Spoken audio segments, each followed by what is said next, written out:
이스라엘 자손이 이와 같이 성막 곧 회막의 모든 역사를 마치되 여호와께서 모세에게 명령하신 대로 다 행하고 그들이 성막을 모세에게로 가져왔으니 곧 막과 그 모든 기구와 그 갈고리들과 그 널판들과 그 띠들과 그 기둥들과 그 받침들과 붉은 물을 들인 순양의 가죽 덮개와 해달의 가죽 덮개와 가리는 휘장과 증거궤와 그 채들과 속죄소와 상과 그 모든 기구와 진설병과 순금 등잔대와 그 잔 곧 버려놓는 등잔대와 그 모든 기구와 등유와 금제단과 관유와 향기로운 향과 장막 휘장문과 놋제단과 그 놋그물과 그 채들과 그 모든 기구와 물두멍과 그 받침과 뜰의 포장들과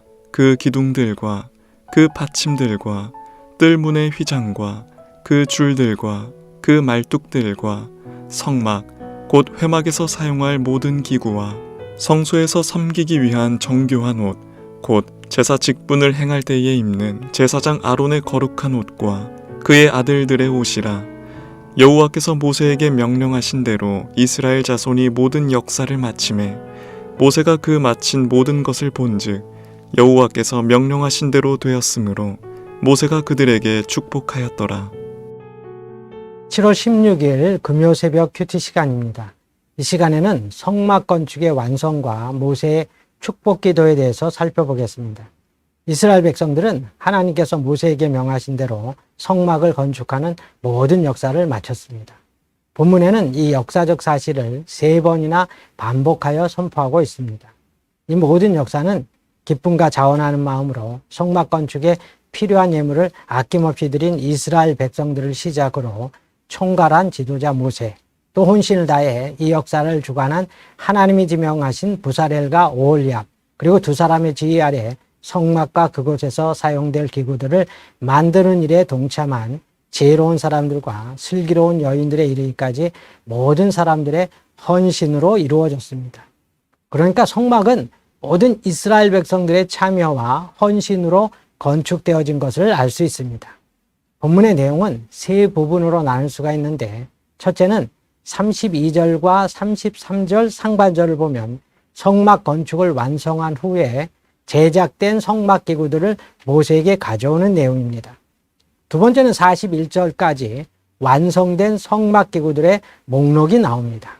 지성소 안의 성물들, 성소 안의 성물들, 번제단과 물두멍, 부속기구들, 성막들을 이루는 성막 포장 및 부속기구들, 제사장의 옷이 기록되어 있습니다. 세 번째는 43절로 모세가 완성된 성막 기구들을 살펴본 후에 그들에게 축복 기도를 하는 내용입니다. 33절에 보면 그들이 성막을 모세에게로 가져왔다고 했습니다. 성막 건축이 끝났다고 바로 제사를 지낼 수 있는 것이 아닙니다. 세상에서도 건물을 완공하게 되면 설계에 맞춰서 제대로 건축되어졌는지 검사를 하게 됩니다. 그 검사를 통과해야만 건물을 사용할 수가 있는 것입니다.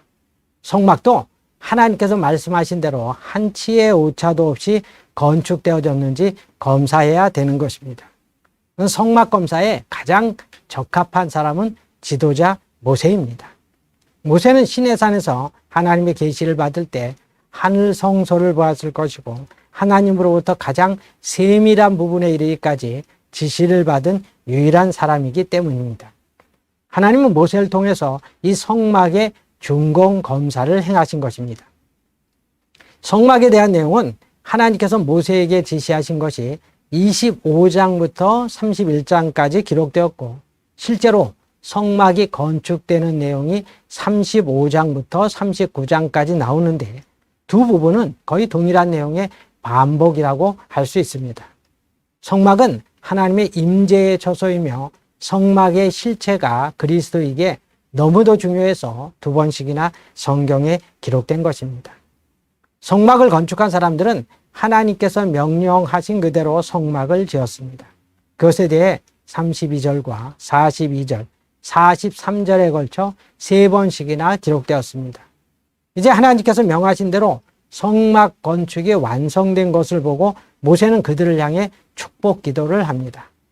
43절에 보면 모세가 그 마친 모든 것을 본즉 여호와께서 명령하신 대로 되었으므로 모세가 그들에게 축복하였더라.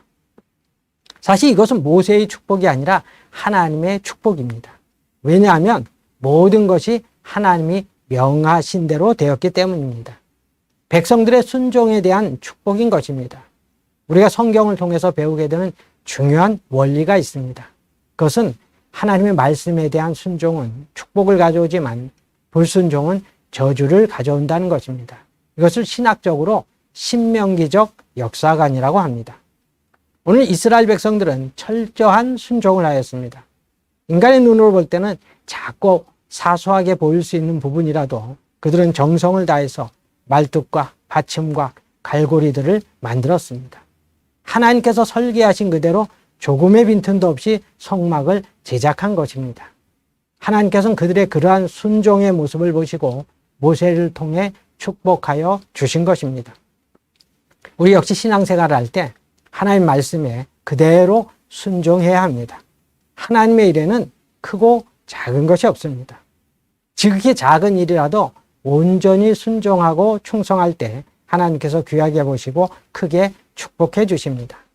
순종은 그리스도인의 가장 기본적인 덕목이라는 것을 알고 오늘 하루도 순종의 삶을 사시는 우리 성도님들이 다 되시기를 바랍니다. 기도하겠습니다. 순종의 제사보다 낫다고 하신 주님, 우리가 신앙생활을 할 때 순종처럼 귀한 것은 없습니다.